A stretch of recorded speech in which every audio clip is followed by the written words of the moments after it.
እስራኤላውያን long time of period ጠብቀዋል የእግዚአብሔርን ጉብኝት። አንዳንድ ጊዜ የፈጠነ መልስ የተፈጠነ እግዚአብሔር ጉብኝት በጉባኤ መካከል በፈውስ ይመጣል፣ በበረከት ይመጣል፣ በተለያዩ ጉብኝቶች ይመጣል። ግን እነዚህ ሊያገኙ የሚችሉት ጸንተው በቤቱ መድረክ የሚጠብቁ ናቸው። በሚልክያስ ውስጥ ተስፋ ስለሰጠ የምትጠብቁት ጌታ ድንገት ወደ ቤተ መቅደሱ ይመጣል ይላል። 2 3 በስሜ በተሰበሰባችሁ ስፍራ እኔ በመካከላችሁ እገኛለሁ ስላለ ማለት ነው። ሊጎበኝ ያንተን ጉዳይ አጀንዳ ሊነካ ይመጣል። ያ ያንተ ጊዜ አይደለም። የጉብኝቱ ታይም ላይ ነው ያለው። የጉብኝቱ ጊዜ ውስጥ ነው ያለው። በጉብኝቱ መካከል ነው ያለው። በጉብኝቱ ቅድ ውስጥ ነው ያለው። እግዚአብሔር ሊጎበኝ ይመጣል። ሊጎበኝ ይመጣል። ሀገራችንን ሊጎበኝ፣ ቤተክርስቲያናችንን ሊጎበኝ ይመጣል። ነገራችንን ሊጎበኝ ይመጣል። ጉብኝት ሁሉ ጊዜ እግዚአብሔርን ታይም ያማከለ ነው። የእግዚአብሔርን ታይም ያማከለ እንጂ የሰውን ታይም አይደለም። የመንግስታትን ታይም አይደለም። ጌታ ኢየሱስ ክርስቶስ ሥጋ ለብሶ በቅድስት ድንግል ማርያም ተወልዶ ዘመኑ ሲደርስ እግዚአብሔር የቀጠረው ጊዜ ሲደርስ ሊጎበኝ ወደ እስራኤል መጣ። የክርስቶስ እያንዳንዱ አገልግሎት፣ እያንዳንዱ አስተምሮ፣ እያንዳንዱ ነፃ ማውጣት፣ እያንዳንዱ ነገሮች የእግዚአብሔር ጉብኝት ለእስራኤል ነበረ። ነገር ግን የመጣውን የሚጎበኘውን መሲህ አላወቁም። በጉብኝቱ ውስጥ ሊካተቱ አልቻሉም። እግዚአብሔር ሐሳቡን ይዞ ወደ ማቤት መጣ? ወደ ሳራ ቤት። ልክ እንደተናገረ ይላል መጽሐፍ ቅዱስን ሄደን ስንመለከተው እግዚአብሔር ሄደን በዘፍጥረት ምዕራፍ 21 ላይ መመልከት እንችላለን። ቁጥር 1 ላይ እንዲህ ይላል፣ እግዚአብሔር እንደተናገረ ሳራን አሰበ። እግዚአብሔር እንደተናገረው ለሳራም አደረገላት ይላል በዘፍጥረት 21 ላይ። እንደተናገረው ምንም ሳይቆር በዘፍጥረት ምዕራፍ 39 ቁጥር 4 ላይ ዮሴፍም በጌታው ፊት ሞገስ አገኘ። እርሱም ያገለግለው ነበረ፣ በቤቱም ላይ ሾመው፣ ያለውንም ሁሉ በእጁ ሰጠው ይላል። በጣም የሚገርማችሁ የእግዚአብሔር አፖይንትድ ታይም ሲመጣ ዮሴፍ መግዛቱ ግድ ነው። ዮሴፍ በሞገስ መገለጡ ግድ ነው። ዮሴፍ በክብር መውጣቱ ግድ ነው። ዮሴፍ በቤቱ ላይ መሾሙ ግድ ነው። ዮሴፍ በእጁ ያለውን ሁሉ ከንጉሱ ላይ መቀበል ግድ ነው። ዮሴፍ በጌታው ፊት ሞገስ ማግኘት፣ ተቀባይነት፣ ተወዳጅነት፣ ተናፋቂነት፣ ተሰሚነት፣ ተፈላጊነት፣ ዝነኝነት፣ የከበረ መድረክ ነገር ማግኘት ግድ ነው። ምክንያቱ ምንድነው ብትሉ that is the time of God። የእግዚአብሔር ጊዜ መጥቷል። ትጎበኛለህ። የእግዚአብሔር ጊዜ በመጣ ጊዜ ቪዚቴሽኑን ማግኘት እጅግ ቀላል ነው። እስራኤል ያላስተዋለችው ያ አምላክ የሆነው ሥጋ ለብሶ የመጣው በዚህ ምድር ላይ የሆነው አማኑኤል መድኃኔ ዓለም እግዚአብሔር ከኛ ጋር ነው፣ የዓለም ሁሉ መድኃኒት የተባለው ኢየሱስ እስራኤልን ምድር ረገጠ። አምላክ ሥጋ ለብሶ ለጉብኝት ወደ ምድር መጣ። እስራኤል የታወረባት ይሄ ነው። በመካከላቸው ተገኘ። ቆቅልሻቸው መፈታት ክርስቶስ ነበር። የእንቆቅልሻቸው ነፃ መውጣት ክርስቶስ ነበር። በእንቆቅልሻቸው ውስጥ ነፃ ወጥተው መታየት ክርስቶስ ነበረ። ያ የጉብኝት ሰዓት በጣም የሚገርማችሁ የእግዚአብሔር ጊዜ ነበረ። እስራኤል ግን አላወቀችም። ኢየሱስ ክርስቶስ ከተማይቱን አይቶ አለቀሰላት። የመጎብኛ ወራትሽን አላወቅሽም። ከእንግዲህ በኋላ ጠላቶች ይመጣሉ፣ ቅጥርሽን ያነሱብሻል። ለምን? የመጎብኛ ጊዜሽን አላወቅሽም። አለማወቅ ይቻላል። የመጎብኛን ጊዜ ማለፍ ይቻላል በሰው። የመጎብኛ ጊዜ ማራዘም አይቻልም። የመጎብኛን ጊዜ ማሳጠር አይቻልም። በእግዚአብሔር ታይም ግን ጉብኝቱ መጣ። ወገኖች እስራኤል ለዚህ ነበረ የመጎብኛ ጊዜዋን ያላወቀችው። የእግዚአብሔር ጉብኝት ሲመጣ እግዚአብሔር ሞገስን ነው የሚሰጣችሁ፣ ከፍታን ነው።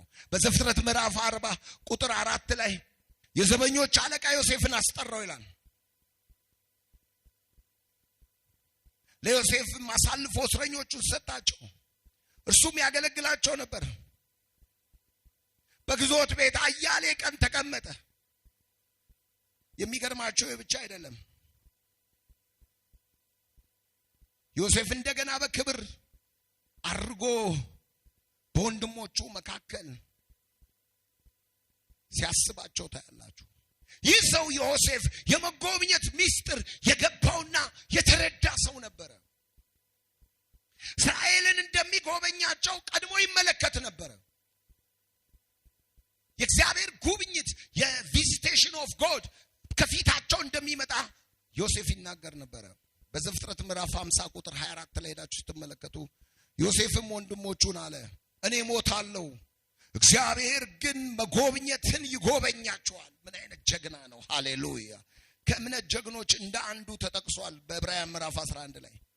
ከዚች ምድር ያወጣቸዋል፣ ለአብርሃምና ለይስሐቅ ለያዕቆብ ወደ ማለላቸው ምድር ያገባቸዋል። ኢየሱስ ጌታ ነው። ጉብኝቱ ማይቆም ነው፣ ተስፋው የሚቆም አይደለም። ታይሙ ግን አሁን አይደለም።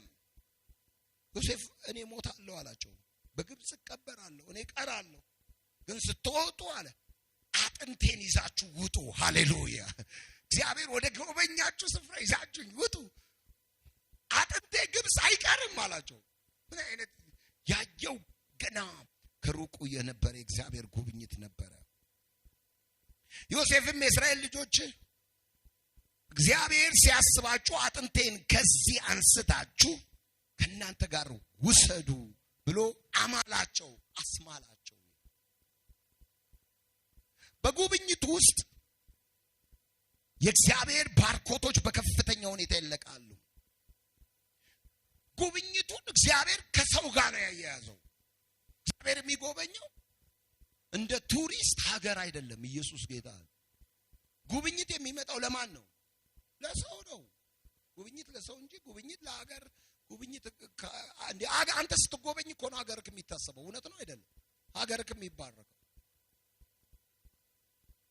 የመጎብኛውን ወራት እስራኤል አላወቀችም ስትል የእስራኤል ከተማ ነው እንደ እግዚአብሔር ክርስቶስን የተቃወመው? ከተማው በሙሉ አንቀበልም አላለም። የእስራኤል ሕዝብ ነው ጉብኝቱን ያጣው። ይህንን በመዝሙር ምዕራፍ 8 ላይ ማመልከት ትችላላችሁ። መዝሙር ምዕራፍ 8 ቁጥር 4 ላይ ታስበው ዘንድ ሰው ምንድን ነው? ዳዊት ተገርሞ ይመስለኛል ይህን ቃል የሚነገሩ። ትጎበኘው ዘንድ የሰው ልጅ ምንድን ነው? በጣም ገርሞት ነው የሚናገረው። ታስበው ዘንድ ሰው ምንድን ነው? በአንተ ዘንድ ይታሰብ ዘንድ ሲያስቡ እግዚአብሔር አፖይንትድ ታይም ሲደርስ በዘፍጥረት ምዕራፍ 21 ቁጥር 1 ላይ እንደተናገረው ሳራን አሰባት ይላል። ጎበኛት። እግዚአብሔር ለጉብኝት ወደ ሳራ ቤት መጣ። ቃል እንደተናገረውም አደረገላት ይላል። ታስበው ዘንድ ሰው ምንድን ነው? ትጎበኘውስ ዘንድ የሰው ልጅ ምንድን ነው? ትጎበኘውስ ዘንድ የሰው ልጅ ምንድን ነው? ታስበው ዘንድ ሰው ምንድን ነው?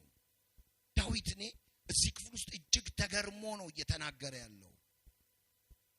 ትጎበኘውስ ዘንድ የሰው ልጅ ምንድን ነው?